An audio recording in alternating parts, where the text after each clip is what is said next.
அடுத்து பார்த்தீங்கன்னா Nilgiri mountain railway வந்துட்டோம். இங்கே பார்த்தீங்கன்னா டாய் ட்ரெயினில் போகலான்னு சொல்லிட்டு ஒரு அன்எக்ஸ்பெக்டடான பிளான்.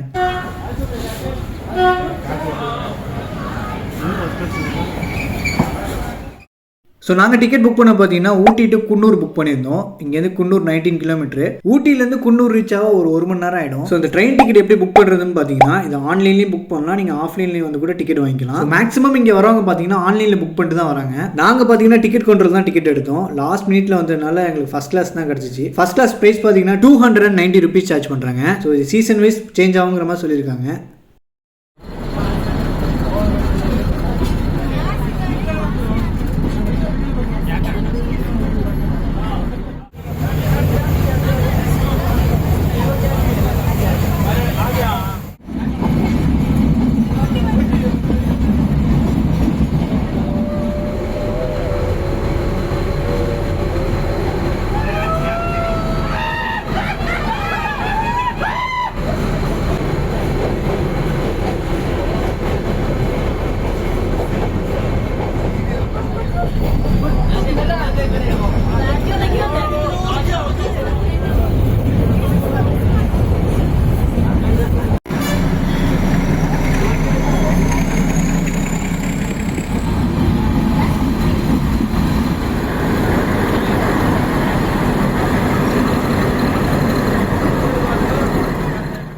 ஊட்டி வந்தீங்கன்னா கண்டிப்பாக டாய் ட்ரெயின் விசிட் பண்ணி பாருங்கள். One of the best experience. நிறைய வியூ பாயிண்ட்ஸ் எல்லாம் பார்த்தோம், பட் நிறையா ஃபுட்டேஜஸ் ஆட் பண்ண முடியல. டாய் ட்ரெயினில் டிக்கெட் புக் பண்ணுற மாதிரி இருந்துச்சுன்னா மேக்ஸிமம் ஆன்லைன்லேயே புக் பண்ணிருக்கேன், ஏன்னா நேரில் வந்து கிடைக்கிறது ரொம்பவே ரேரு. இந்த ஊட்டி ட்ரிப்போட வீடியோஸ்லாம் பார்த்தீங்கன்னா ஒரு பிளேலிஸ்ட்டாக கிரியேட் பண்ணி வச்சிருக்கேன், மறக்காமல் பாருங்கள். வீடியோ பிடிச்சிருந்தா லைக் ஷேர் கமெண்ட் பண்ணுங்கள். மறக்காமல் நம்ம சேனலுக்கு சப்ஸ்கிரைப் பண்ணுங்கள், இன்ஸ்டாவில் ஃபாலோ பண்ணுங்கள்.